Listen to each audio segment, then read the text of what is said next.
se submeteu a Javé. Quando você vê hoje os árabes 5 vezes ao longo do dia se voltando para Meca, isso é o mesmo ser. Alá, Brahma, Javé, é o mesmo eu do Criador caído, reconstruído com esses nomes, em culturas diferentes, mas exigindo do ser humano a submissão total, a obediência cega. Isso aqui faz do ser humano um retardado, desculpe falar assim. Uhum. E não é só Javé. Todos os seres adivinhos da Trimurti exigem da humanidade isso. O próprio Krishna. Cante 100.000 vezes o meu mantra que você ganha um pirulito. Aí o hindu, Hare Krishna, cante 200.000 vezes, você ganha 2 pirulitos. Cante 1 milhão de vezes que eu garanto que quando você morrer, eu venho aqui e lhe levo para o meu céu. E leva. Krishna cumpre. Mas Krishna exige o quê? Ananya Sinta, que em sânscrito quer dizer lealdade infinita. Para você sentir o quê? O Satantam Dantusi, que é o contentamento permanente. Amigo, se você passa o dia em contentamento permanente, a gente chama isso aqui de retardado. Você não é útil para a sua família, não é útil para o mundo. E é isso que esses seres queriam para a humanidade, porque eles são dementes também. Sim. E todos. Todos. Quem surgiu antes tem esse problema. Nós, humanos, surgimos por últimos com a demência corrigida, com liberdade de consciência, mas com tudo isso guardado no nosso DNA, e de vez em quando essas áreas que eram para estar desativadas são acionadas e nós, humanos, nos sentimos novamente desse jeito. Então, os homens e mulheres são heróis e heroínas de uma tragédia, não é nem grega, de uma tragédia sem tamanho, descrita há muito tempo nas mitologias, que as religiões, para poder ter um Deus a quem cultuar e em nome deste manipular as consciências, as religiões cancelaram a história dessa tragédia. Aí por isso que Agostinho de Hipona, no século IV, quando o cristianismo já havia se tornado catolicismo, alguém chegava para ele e dizia: Agostinho, me diga uma coisa, Deus é perfeito? É. Mas a vida, olha, as espécies, uma comendo uma outra, a vida também é perfeita. Não, Agostinho, a vida não é perfeita, olha. As espécies todas são violentas. Não, mas a vida é perfeita. E assim, quem disser a partir de agora que a vida não é perfeita, vai para o inferno. Deus é perfeito, a vida é perfeita e o ser humano é a doença da vida. A teologia católica nos empurrou isso. A gente batiza as crianças para se livrar dessa doença, que nós somos os causadores da doença pelo fato de Eva ter tido filhos. E Eva ter desobedecido a Javé. Ou seja, isso também é transtorno cognitivo, transtorno psíquico. Nós somos uma humanidade transtornada, acreditando em muitas mentiras ou acreditando em muitas histórias estranhas e nos acostumamos a transformar o absurdo em coisa normal, o inaceitável em coisa aceitável. Isso tudo que você está falando já é difícil para muita gente entender. Muito. E você falou, tem coisa que eu não posso falar que seria difícil de compreender. Então, a situação é mais ainda difícil do que isso. Isso, o ser humano ele precisa ter uma esperança, né? A gente não tem esperança, essa esperança que muitas pessoas têm de ter um santo, de ter uma linha que ora por nós, que quer o nosso bem, que quer a nossa evolução. Isso não existe? Existe, mas não nos termos em que nós acreditamos. Se eu e você, daqui a pouco, esses 2 corpos morrerem, nós seremos 2 espíritos desencarnados. Qualquer pessoa que a gente ama aqui na Terra, quando a gente recebe um pedido delas, a gente vai tentar ajudar, ainda que a prece delas seja para Deus, para santo tal. Ou seja, os espíritos desencarnados que foram humanos, que sabem como é difícil ser um ser humano. Aqui existe toda uma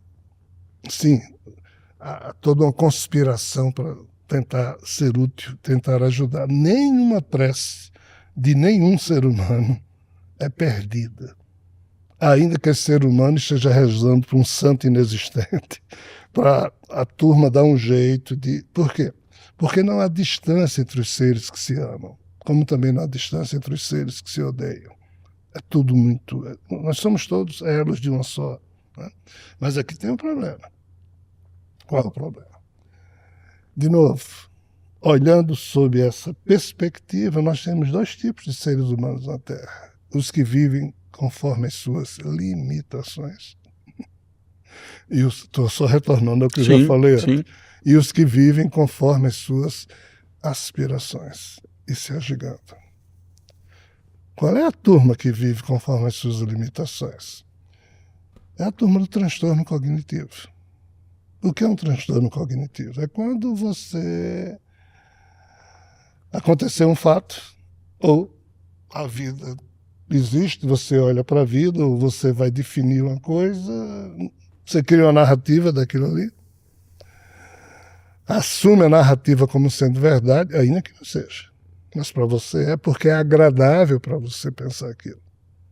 É o famoso me engana que eu gosto. Conforta, dá o calorzinho no coração. E nós humanos precisamos disso. Então, crer em Deus é um transtorno cognitivo na medida em que você dá por sabido algo que você ainda não sabe. Na forma como nós entendemos. Ninguém consegue provar a ninguém que Deus existe. Agora, é uma questão de fé. Ou então alguns dizem, mas está aí a natureza. A natureza tem um criador, mas o conceito de demiurgo, criador, é uma coisa. O conceito de Deus incognoscível, transcendente, blá, blá, blá, amoroso é outra. Ninguém consegue provar a ninguém. Na hora que você toma como verdadeiro algo que você não sabe se é verdade, o nome disso é transtorno cognitivo. Eu me engano que eu gosto. Não, mas qual o problema de eu crer em Deus, mesmo sendo transtorno cognitivo? Nenhum. Mas são os desdobramentos. Deus cuida de mim. Deus me adora. Deus me leva no colo. Por mais merda que eu faça, Deus no final Deus vai prover. Deus vai resolver. Isso aqui nos tem transformado em quê? Em seres irresponsáveis, inconsequentes, e que não despertam seus potenciais devido à esperança, eu vou para suas palavras, a expectativa que nós humanos criamos de que alguém vai... Só que ninguém até hoje nunca ajudou o ser humano. É quase que uma terceirização da responsabilidade. Sim. Eu estou tirando a responsabilidade de mim e colocando no mundo o que não existe. Quem são essas pessoas? É a turma que vive de acordo com suas limitações. A humanidade inteira. É o rebanho, mano. Se eu sozinho fico falando besteira e pensando em besteira, o nome disso é delírio. Mas quando muitos deliram, o nome agora é religião. Se você olhar a coisa desse jeito, quem nos escuta aqui deve estar odiando ao velho que está falando isso aqui. Se essa pessoa for cativa da religião, do respeito. Só que quando ela escuta isso, ela fica com ódio de quem fala. Não é fácil. Mas isso é uma constatação. Então, assim, em tese não há nenhum problema você acreditar em Deus.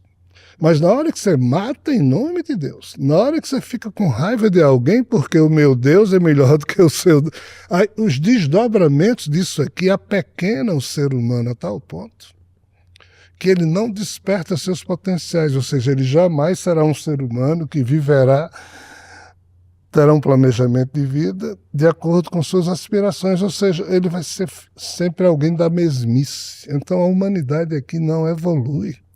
Qual é o problema? Com o advento da computação, a neurociência percebeu um fato tremendamente horrível. Qual? Sempre uma nova geração surge superior à dos seus pais e avós, ou dos seus ancestrais. Sempre. Só que a geração X e a Y mudou. As duas, em termos de capacidade cognitiva, claro que tem exceção, mas X e Y em geral, para baixo. Demo G é um neurocientista francês, ele tem um livro chamado Fábrica de Cretinos Digitais, onde ele mostra que o fato de você não consegue demorar 5 segundos numa tela e muito menos ler uma frase atrás de... Isso aqui está produzindo brain rot, o apodrecimento do neocórtex. Então, se você passa o dia inteiro fazendo o que você... Não, mas Deus no final vai resolver. Ou então você passa o dia inteiro rezando, cantando para Krishna. Blá, blá, blá, blá. Isso aqui, na espiritualidade, se sabe, faliu a humanidade. Aí eu fico espantado. Você está falando de espiritualidade, você não está falando nem de religião. Espiritualidade. E espiritualidade então, mesmo. Na espiritualidade, sabe-se que todos os eus humanos que saem daqui na hora da morte, com a sensação de religiosidade deles limitando, né? Porque assim, o espírito esse meu corpo já morreu algumas vezes. Eu, enquanto Rogério, sei que a gente está aqui conversando, meu corpo morreu, eu continuo me sentindo Rogério. Ininterruptamente. A sensação de existência de que eu, Rogério, existo, esse corpo morrendo, eu continuo, eu ou qualquer outro ser humano. Se quando você se sentir, entre aspas, morto, ainda que você se sinta vivo, mas veio o corpo morto, se nesse ponto aqui você for para o desequilíbrio, Deus me acuda, Jesus, Maria, José, blá, blá, blá, blá, blá, blá, você vai ser alguém que vai estar dando trabalho a vários espíritos para tentar lhe ajudar. Mas se você já é alguém equilibrado em vida, gestor de si mesmo, quando você se vê nessa situação que o filme da consciência passa e você diz, putz, aí você pensa, o que é que eu posso fazer? Como eu posso ser útil nessa nova situação? É diferente a continuidade de um ser que vive a sua vida terrena dentro de um processo de gestão pessoal, de aspiração, daquele ser que vive sob a ditadura das suas limitações, cheias de medo de Deus, medo disso, medo daquilo, vai para o inferno, vai para o purgatório. Esse é o drama da falência humana. Eu fiquei curioso para entender um elemento. Você falou que espiritualidade... Você falou da espiritualidade, mas eu quero entender se o problema é a espiritualidade ou a forma como utilizamos a espiritualidade. Porque se tivermos Buda que conseguiu encontrar o caminho para sair do caos e chegar ao paraíso, à ordem, isso não foi positivo? Não foi a espiritualidade que trouxe isso para ele? Qual que é a diferença da espiritualidade que você está comentando aqui para a espiritualidade dele? Onde que a gente está errando? O que está sendo nocivo para a humanidade? Veja só, espiritualidade é, entre aspas, espiritualidade. É o conjunto de consciências particularizadas que existem como espíritos. São seres eternos, fora da Matrix. Esses seres, eventualmente, produzem eus transitórios dentro da Matrix. Somos nós, os humanos. Mas esses seres, apesar de eternos, eles não se transformam. Eles só se transformam a partir do que eles conquistam, das transformações que os eus transitórios deles produzem. Então, o formidável aqui não é o espírito de Siddhartha Gautama, é o eu humano de Siddhartha Gautama, que fez com que o espírito dele... Entendi. Entendeu? Então é a forma como se utiliza. É a forma... É o método, é o posicionamento, a mentalidade. É o que o eu humano faz do seu espírito. É o contrário do que o espiritismo acha que é o espírito que faz do ser humano. Mas só quando a coisa é kármica, quando o ser humano vai nascer dentro das limitações e vai ter que sofrer porque a agenda do espírito impõe aquilo e acabou-se. O tema não é simples, mas assim... A existência é sempre essa complicação aí. Mas a vida, Marcelo, é o que cada um de nós faz dela. Uhum.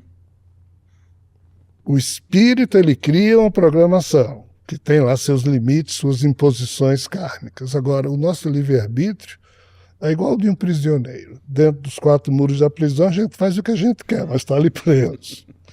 Os que nascem e vivem sob a limitação. Agora, os que expandem a sua consciência derrubam esses muros desse planejamento, porque o eu humano se torna um swami, uma expressão sânscrita que diz evoluiu tanto que é igual ao eu do espírito ou superior ao eu espiritual. Tanto é que esse eu espiritual assume um eu terreno como sendo dele, ele se investe daquela forma terrena e passa a ser aquela pessoa que para ele é o melhor. Essas pessoas que assim como... Que eu entendo que estão cada vez mais raras, que assim como Buda se tornaram swamis, a própria ordem dos swamis, os yogis, quem acabou encontrando a iluminação.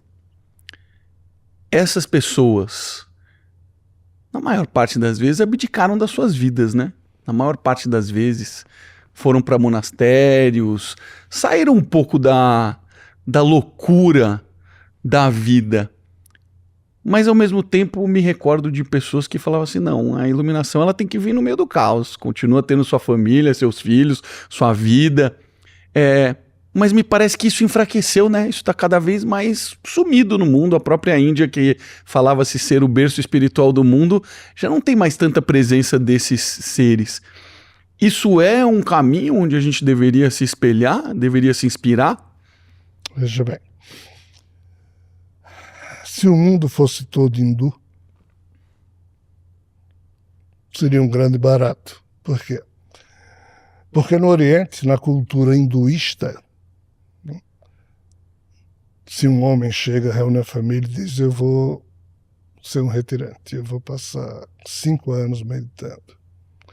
A família vê aquilo ali como uma coisa auspiciosa, como sendo algo formidável. Alguém da família vai se tornar um swami, um guru, seja o que for. Sou uma mulher, a família respeita. Aqui no Brasil, se o marido chegar, olha, eu vou passar, você está contra a mulher, você está contra a família. Nós ocidentais, a nossa educação é zero para isso aí. A nossa educação é ridícula. Nós somos medíocres no sentido espiritual. Falando de espiritualização. Nós, ocidentais, somos medíocres no sentido espiritual. Por quê? Porque a nossa oração ela é de repetição, ela é ritualística. Ela não é introspectiva. Você não ficar em silêncio, se retirar para mergulhar no oceano interior. Yogananda se perguntava, o que é que está por trás da escuridão dos meus olhos fechados? É a realidade interior, é o eu interior.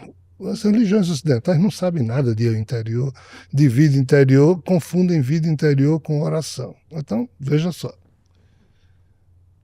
Qual é a diferença de Siddhartha Gautama para os mais maravilhosos yogis do mundo? Se você observar um livro formidável que todo ser humano deveria ler, tipo a autobiografia de um yogi de Paramahamsa Yogananda, onde ele mostra uma sucessão discipular de figuras formidáveis que nascem um atrás do outro, se substituindo nas funções de guru, discípulo, para manter acesa a tocha